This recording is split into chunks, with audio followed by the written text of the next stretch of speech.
The 1910s to the 1920s were a great time of change for women, specifically the fashionable ones.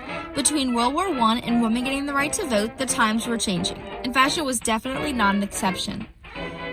Hemlines rose, waist drops, flappers emerged, and busts were flattened. Starting with World War I, women were needing to ration clothing materials. During this time was the invention of the war crinoline skirt. The war crinoline rose the hem enough to still be feminine while maintaining the materials needed for war.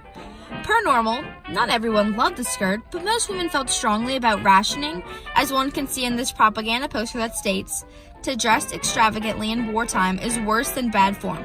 It is unpatriotic." This poster is trying to show that dressing accordingly is worse than having a bad form, which is a big part of being the ideal woman at the time.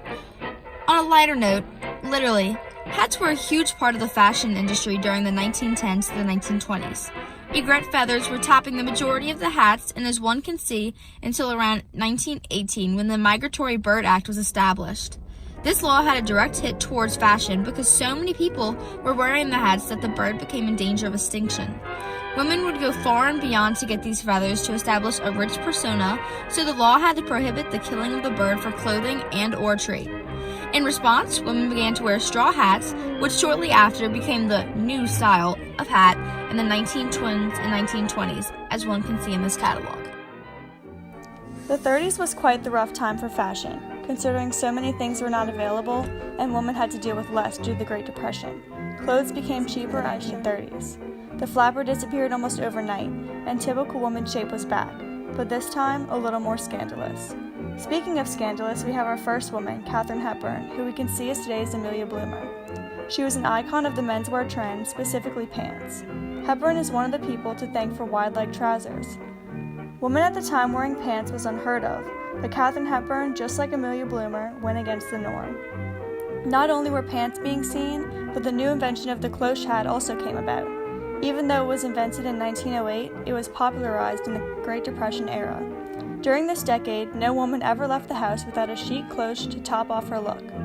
Cloche hats and cropped hair were quintessential features of the average woman.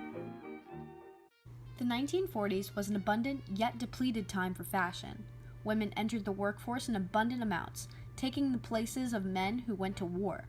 The 1940s is when we truly see some major fashion icons come to life, such as Claire McCardell and Lauren Bacall. McCardell was a designer who invented the popover dress, which could be worn by day or by night.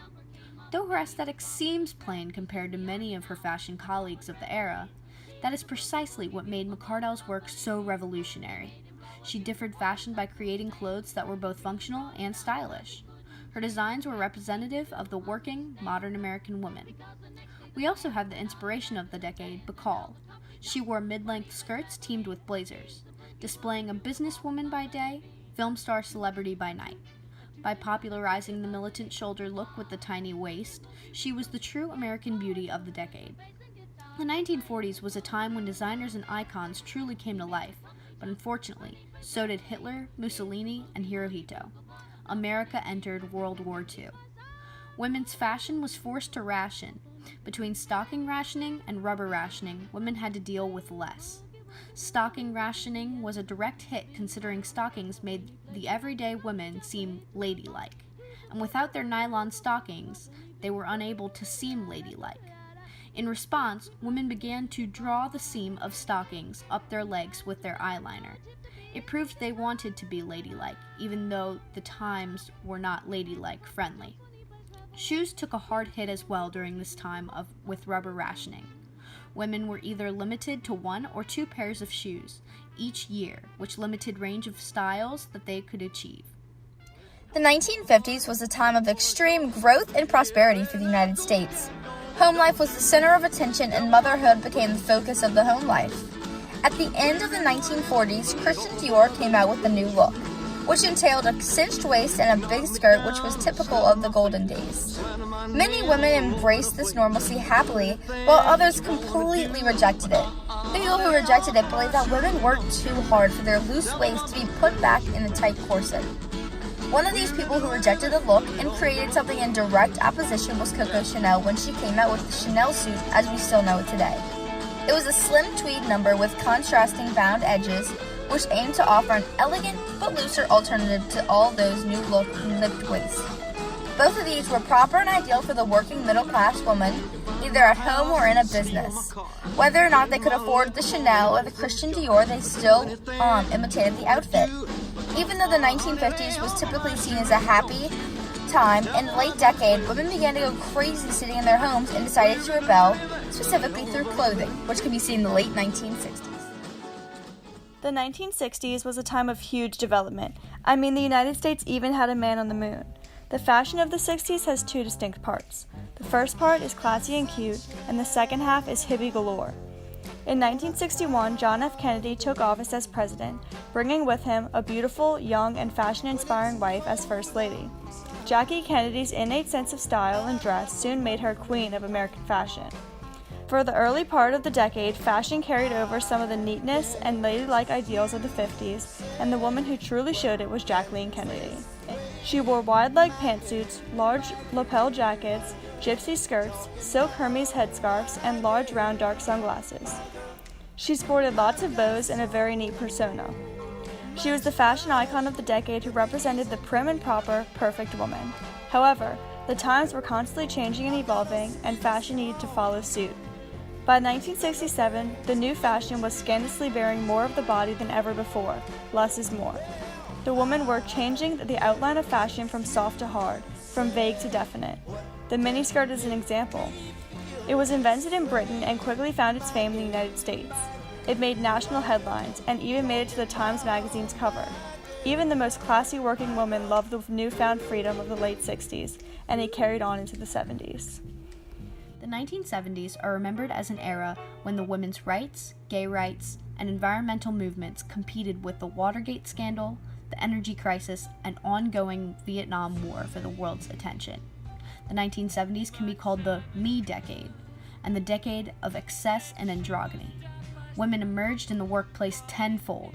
Peace and disco were a huge ideal that shaped the decade.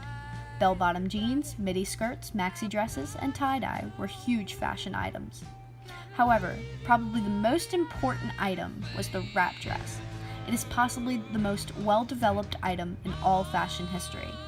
It had a place in every woman's closet and was flattering for all. Even though the 70s was not the most fashion-forward decade, it still proves its place in historical fashion. 1980s fashion in America had heavy emphasis on bright, vivid clothes and big fashion accessories. Women expressed an image of wealth and success through the way they dressed. The power suit at the time, invented by Giorgio Armani, did exactly that. It had shoulder pads that returned to fashion in a bigger way than ever before to give more of a manly appearance, as well as shrinking the size of the waist, and was soon after known as the power suit.